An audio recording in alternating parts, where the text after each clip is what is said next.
सनातन धर्म का मतलब होता है शाश्वत, यानी वो जो कभी खत्म नहीं हो सकता।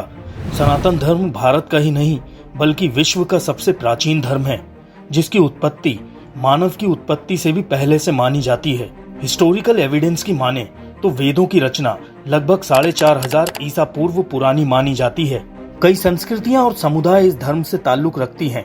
ऐसा माना जाता है कि संपूर्ण धरती पर पहले सनातन धर्म ही हुआ करता था, जो मध्यकाल में आक्रमणकारियों द्वारा कम होता चला गया।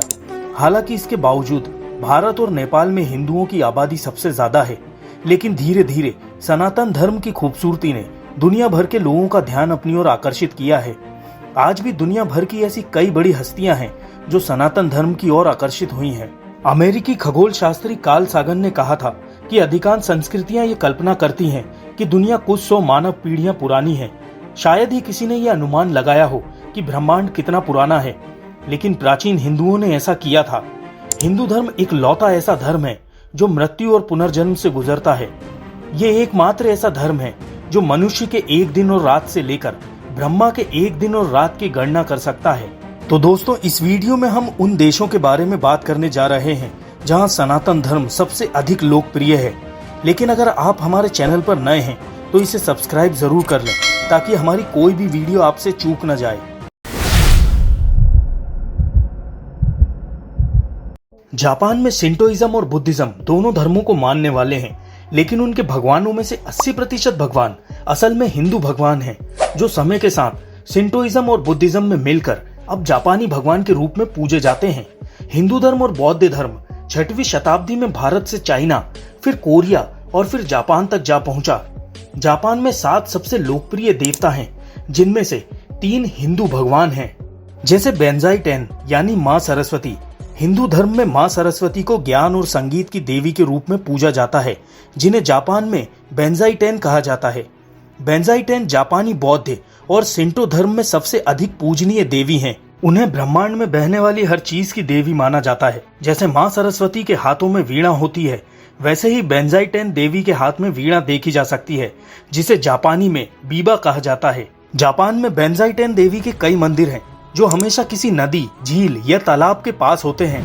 भारत में भगवान गणेश को सुख, समृद्धि और सबसे प्रथम पूजनीय देवता माना जाता है। वैसे ही जापान में भगवान गणेश को कांगीतेन नाम से पूजा जाता है। जापान में भगवान गणेश को कई अन्य नामों से भी पूजा जाता है, जैसे विनायक तेन, जो भगवान गणेश के विनायक नाम से काफी मिलता जुलता है। भगवान गणेश की तरह ही कांगीतेन बाधाओं को हरने वाले हैं। कहा जाता है कि जब उनकी पूजा की जाती है तो वो भक्तों को सौभाग्य प्रदान करते हैं और सभी को सफलता और अच्छा स्वास्थ्य प्रदान करते हैं। जापान में भगवान गणेश के 250 से भी ज्यादा मंदिर हैं, जिसमें टोक्यो में बना जापानी बौद्ध मंदिर सबसे प्रसिद्ध है।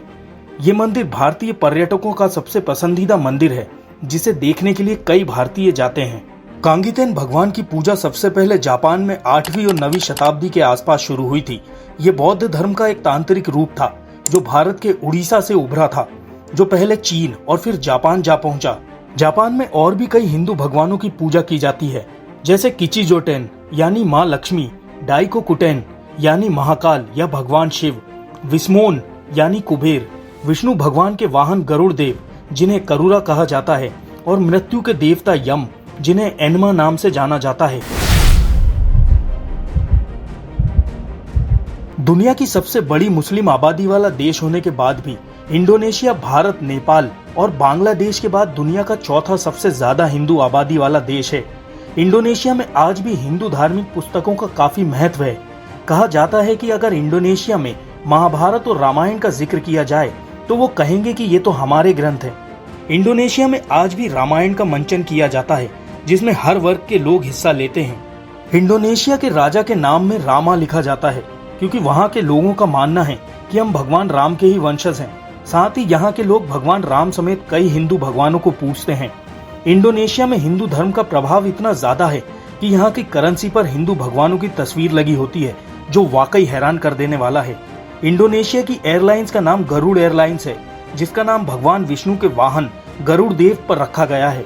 माना जाता है कि रामायण महाकाव्य 8वीं और 9वीं शताब्दी के आसपास इंडोनेशिया लाया गया था। पुरानी जावानीज भाषा में लिखी गई रामायण काकविन रामायण के नाम से प्रसिद्ध है। इस मुस्लिम देश में अपनी युवा पीढ़ी को रामायण और उसके पात्रों जैसे राम, सीता, हनुमान और लक्ष्मण आदि से परिचित कराया जाता है, ना कि किसी काल्पनिक सुपर हीरोज से। इंडोनेशिया की युवा पीढ़ी अब सीख रही है कि वो भी उस समृद्ध और प्राचीन हिंदू संस्कृति का हिस्सा हैं, जिसने उन्हें रामायण और महाभारत जैसे महाकाव्य दिए हैं। अगर बात की जाए मंदिरों की, तो इंडोनेशिया में करीब 1500 मंदिर हैं, जिनमें सबसे ज्यादा मंदिर बाली में स्थित हैं। इंडोनेशिया दुनिया का एकमात्र ऐसा देश है जहां भारतीय संस्कृति और हिंदू धर्म का प्रभाव दुनिया के अन्य किसी देश से सबसे अधिक है। तभी तो यहाँ 20,000 के नोट पर भी आपको भगवान गणेश की फोटो लगी मिल जाएगी।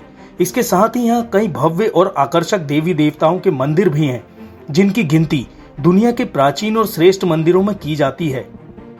12वीं शताब्दी में बनाया गया भगवान विष्णु का ये मंदिर, जो बाली द्वीप पर स्थित है, जो चारों तरफ समुद्र से घिरा हुआ है। इस मंदिर की अलौकिक खूबसूरती के कारण इस मंदिर को प्रमुख स्थलों की सूची में सबसे ऊपर रखा गया है। हिंदू धर्म में भगवान विष्णु को धरती का पालनहार माना जाता है। यूं तो भारत के हर कोने में उनके कई मंदिर और मूर्तियां हैं, लेकिन आपको जानकर हैरानी होगी कि दुनिया की सबसे ऊंची भगवान विष्णु की मूर्ति भारत में नहीं बल्कि इंडोनेशिया में है। ये मूर्ति इतनी विशाल है कि आप देखकर हैरान हो जाएंगे। भगवान विष्णु की ये मूर्ति करीब 122 फीट ऊंची है और 64 फीट चौड़ी है, जिसका निर्माण तांबे और पीतल से किया गया है, जिसे बनाने में 26 साल का समय लगा था। तो दोस्तों, दुनिया में ऐसे और भी कई देश हैं जहां हिंदू धर्म को लोग तेजी से अपना रहे हैं, जिनके बारे में हम अगली वीडियो में जानेंगे। ये वीडियो आपको कैसी लगी हमें कमेंट करके जरूर बताएं और इसे अपने दोस्तों के साथ शेयर जरूर करें।